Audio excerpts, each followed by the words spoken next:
Hello, everybody, and welcome again to the Neurodiversity Gold podcast with me, Jude Morrow. And although I normally start the episodes with the plug at the top of the episode, I'm actually coming on with a very, very serious apology slash rub it in.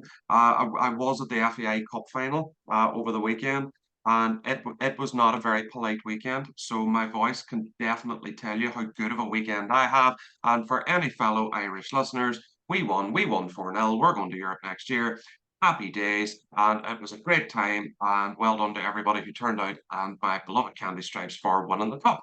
So that has absolutely nothing to do with neurodiversity. We do have a big listener base in Ireland, so I thought, you know not what, why not just take the chance to rub it in while I can? I mean, it was done on Twitter yesterday. It was done on all the pages, so that'll last for at least another 3-4 days, I would imagine. And by the time this episode comes out, it might still be going on. Who knows?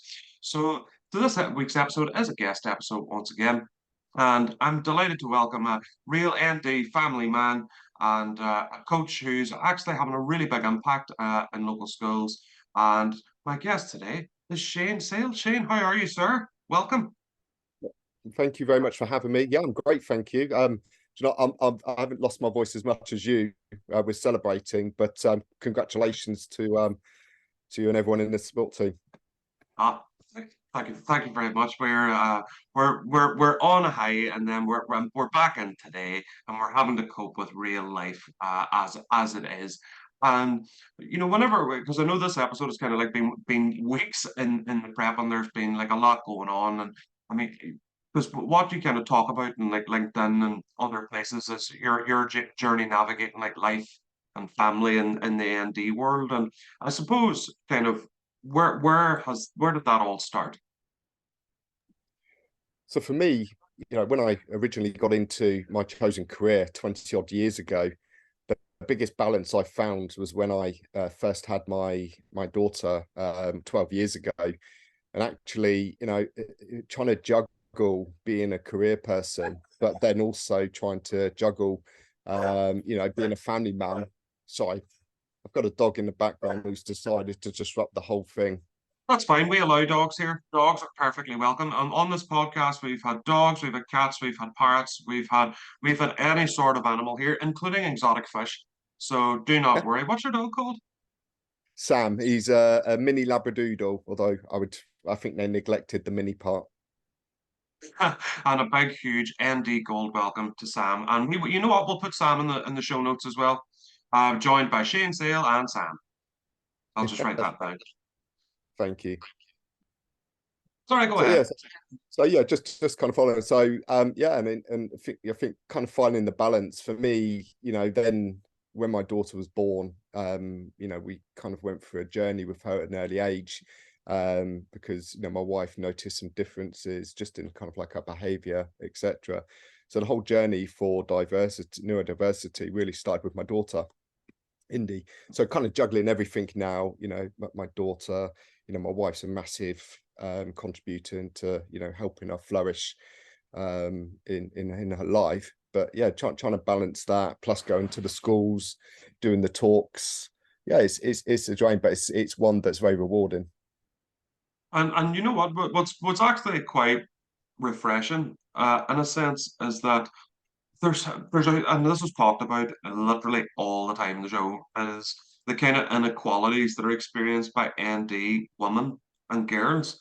So, like going on the diagnosis journey with her, was that was that hard initially, or you know, did you get quite lucky in that there were clinicians and GPs and stuff who understood?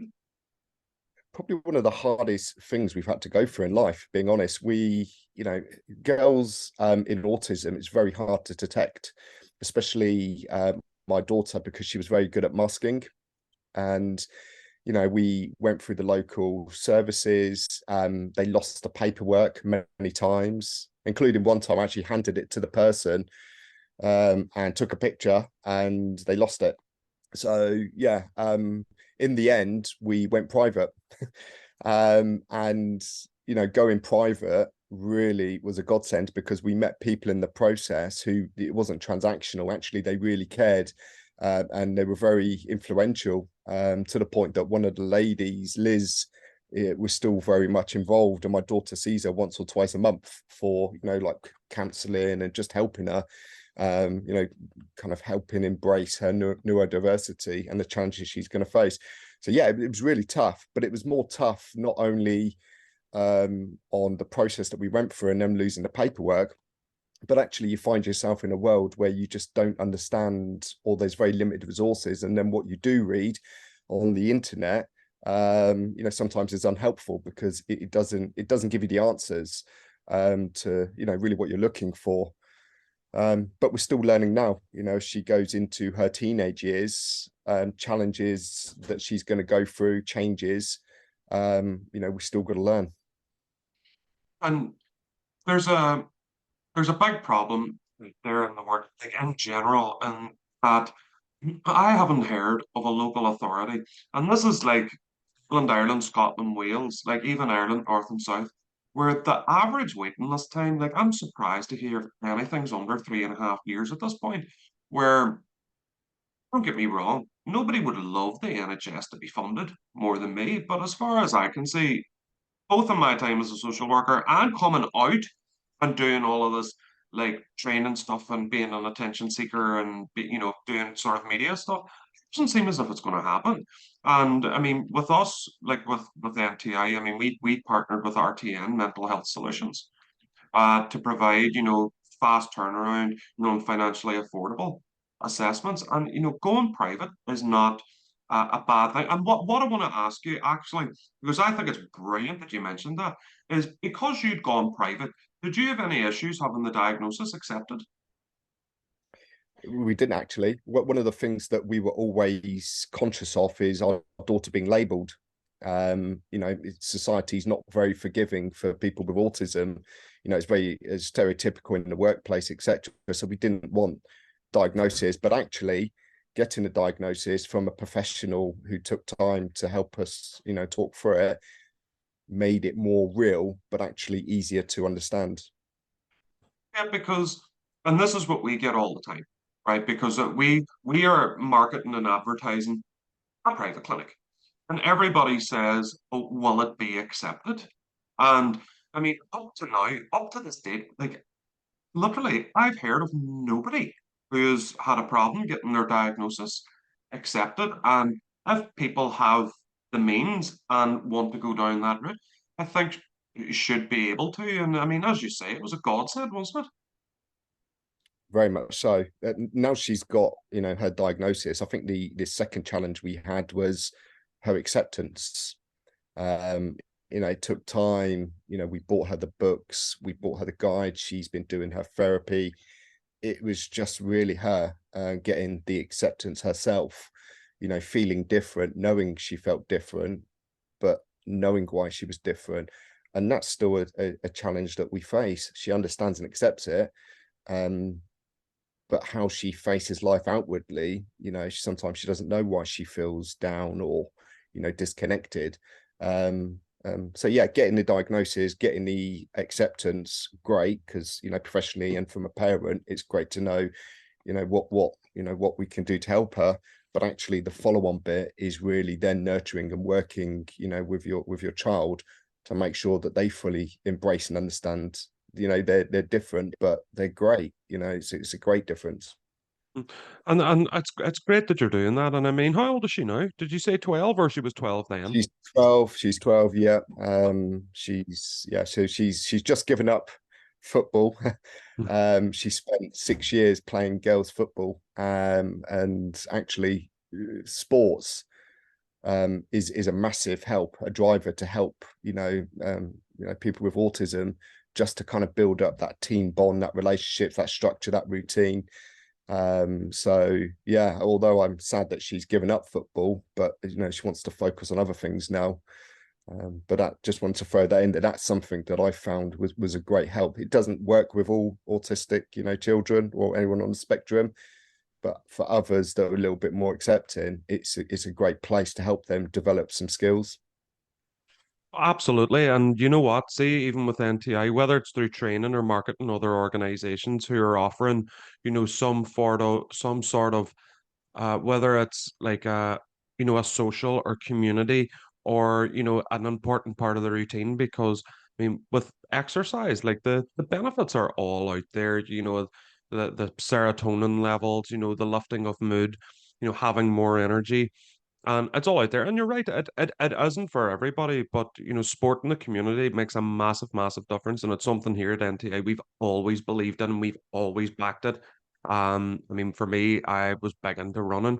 And I think whenever it comes to sports, like even whenever I was maybe 10 or 11, right? I loved football. I thought I was reasonably okay at it.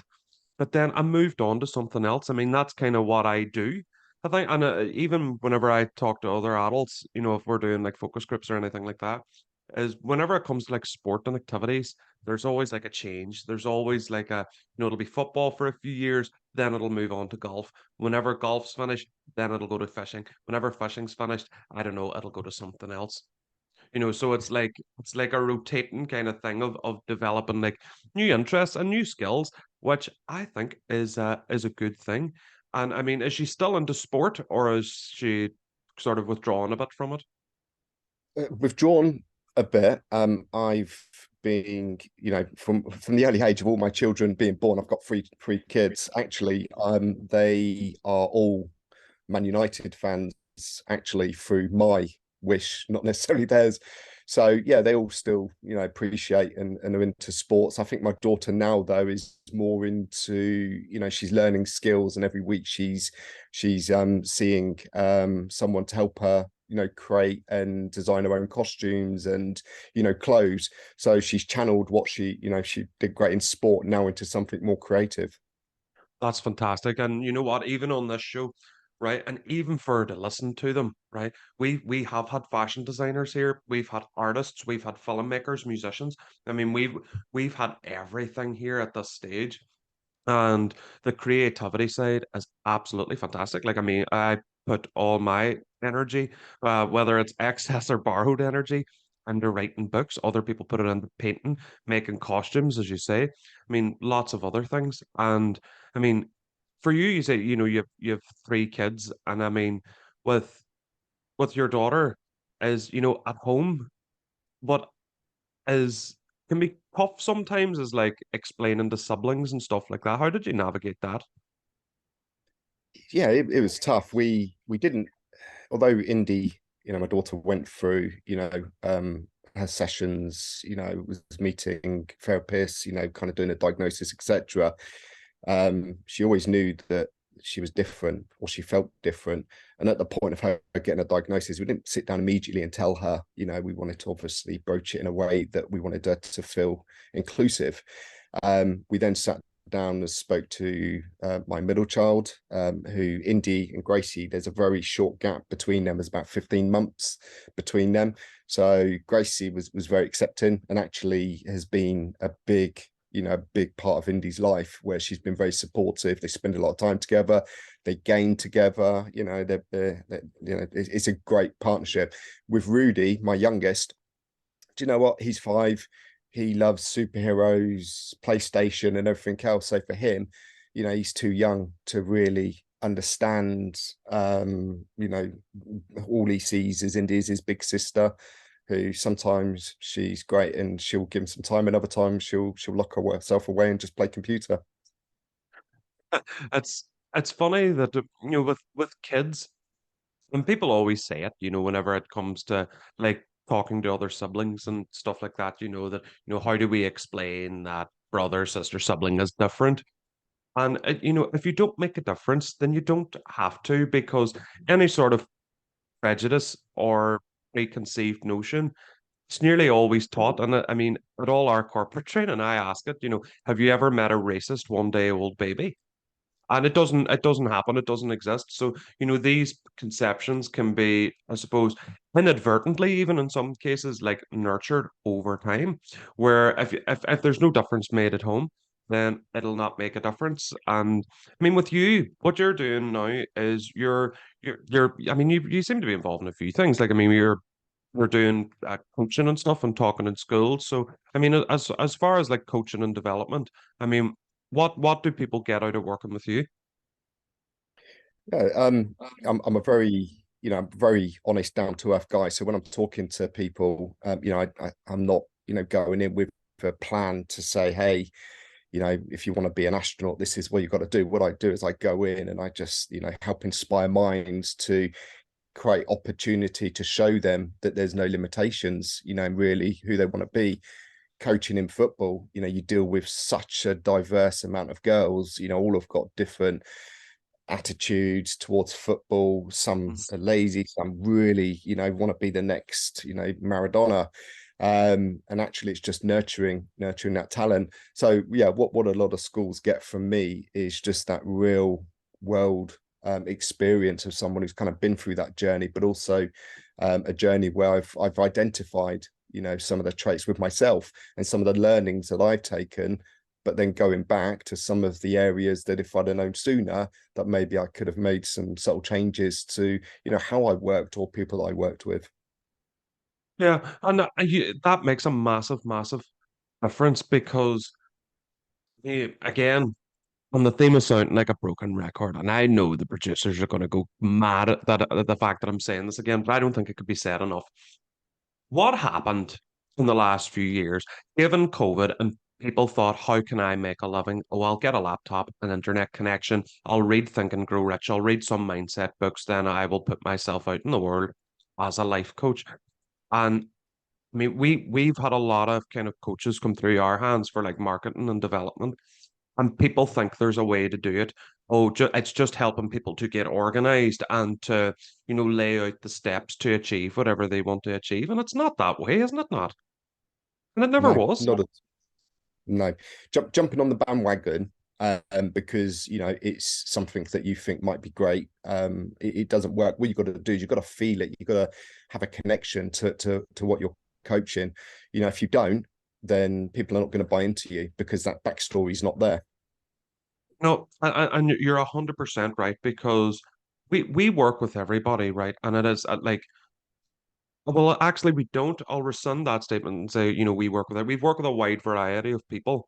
And I think at this stage, between myself and David and other people that work here and talk to people that want to work with us, we know the people who aren't sincere, where it's just they think in their head that it's a quick get rich quick scheme, and that backstory isn't really there, and that's always a cornerstone to any marketing, because I mean, really, and it's, I mean, I never want to sound as I'm sticking the boot into the NHS, but the support, the community, the helping, you know, whilst a lot of people on the ground are doing their best, it's just not really there on a widespread scale. And what makes it important is people who've been through certain journeys, and like you've just described, you have.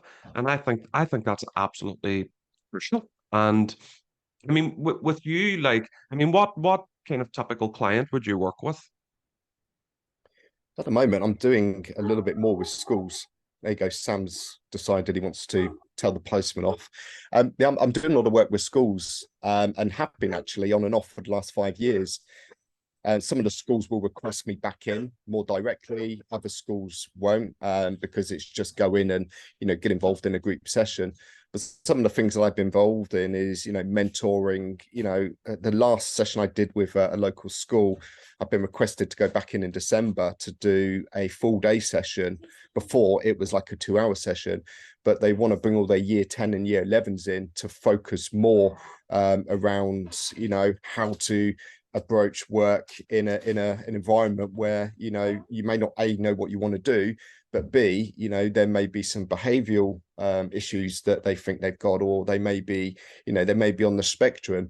So yeah, I think the stuff that I kind of engage and get involved in, because I've learned over the last 12 years to not only identify with myself and my journey in autism, but daughter, and obviously coaching girls football, I was able to work really closely with the girls who really did struggle, and were on the spectrum for autism, or I spoke to their parents, about things that I noticed that they were then able to go and seek, help externally. And some come back and thanked me because, they just thought their children were being difficult, but actually they were just, they were just misunderstood. Definitely. And I mean, going into schools is it's always a big advantage actually, because I mean, any ones that we have worked with that have come through our door, I mean, getting into schools, it's not an easy task. Like I can give like a wider kind of perspective on it. Like there's people who've come in and yeah, they've got into schools eventually, but it's a very hard one to get into. So I mean, as far as like coaches in the sphere, especially UK based ones, I mean, getting into schools is really hard. So I mean, you're literally a step or two ahead of most other people. But Yeah. so are you doing like individual work with particular students?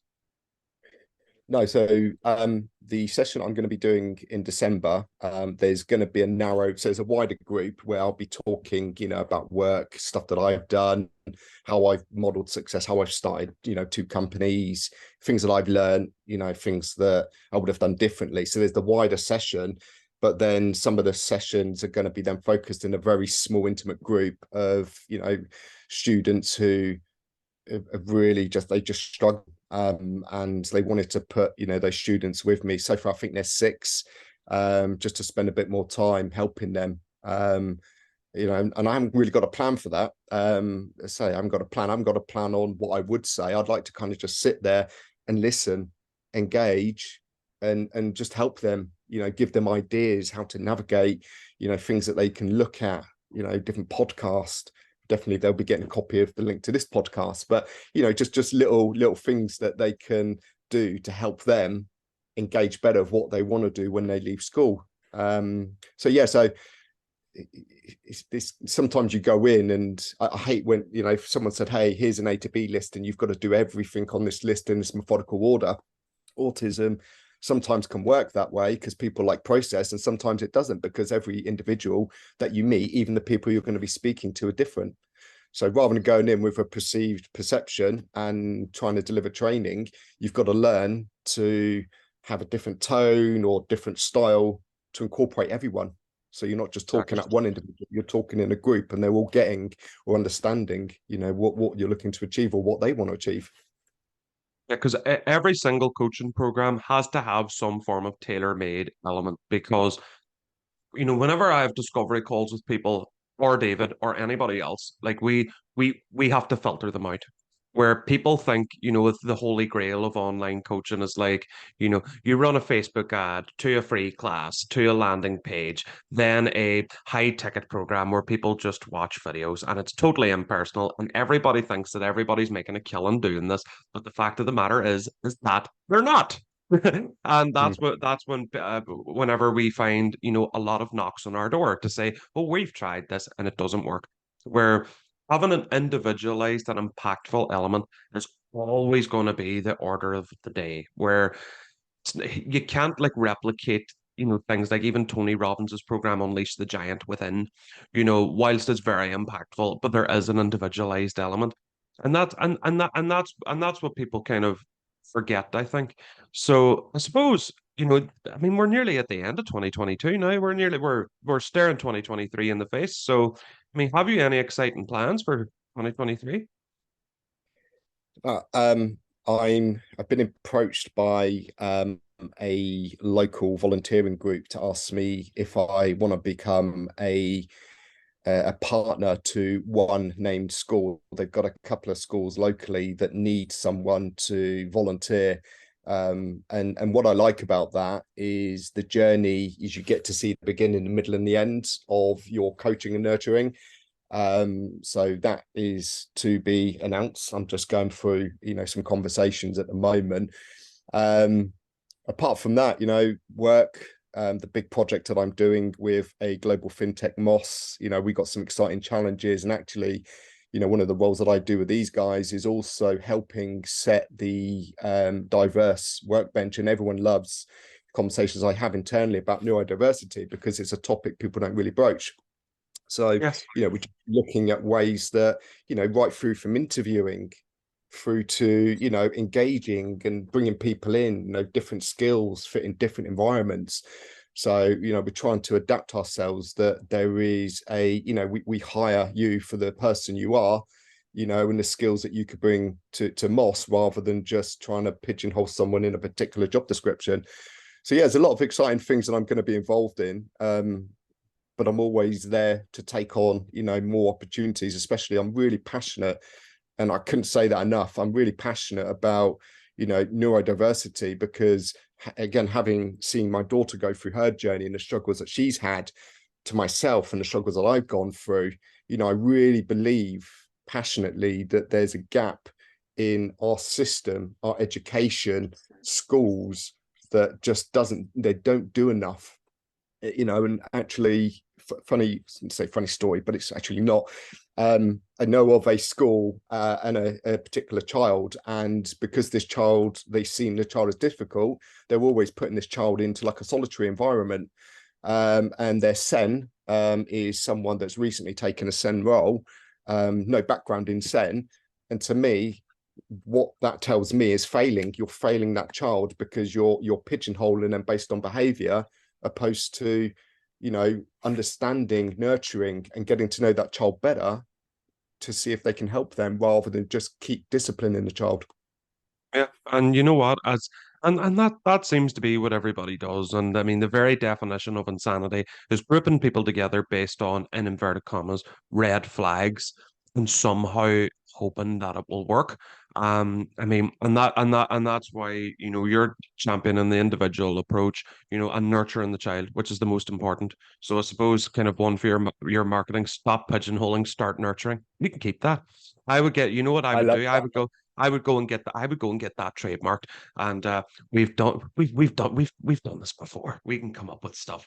So I Love it. suppose that my final question to you is, if there are any schools listening to this, perhaps there is actually, I'm actually quite surprised, there actually is a good level of kind of educational kind of based listeners to this podcast. And I was wondering, how can everybody get in touch with you? What's your .coms, your websites, your social medias, your email, whatever you want to share? Yeah, so email shane.sell@sky.com is the one I've had for many years. That's probably the quickest way. LinkedIn, I'm on LinkedIn. I'm the only Shane Sell in the UK, so I'll be easy to spot. I'm on Twitter. Hangover is at Shane Sell.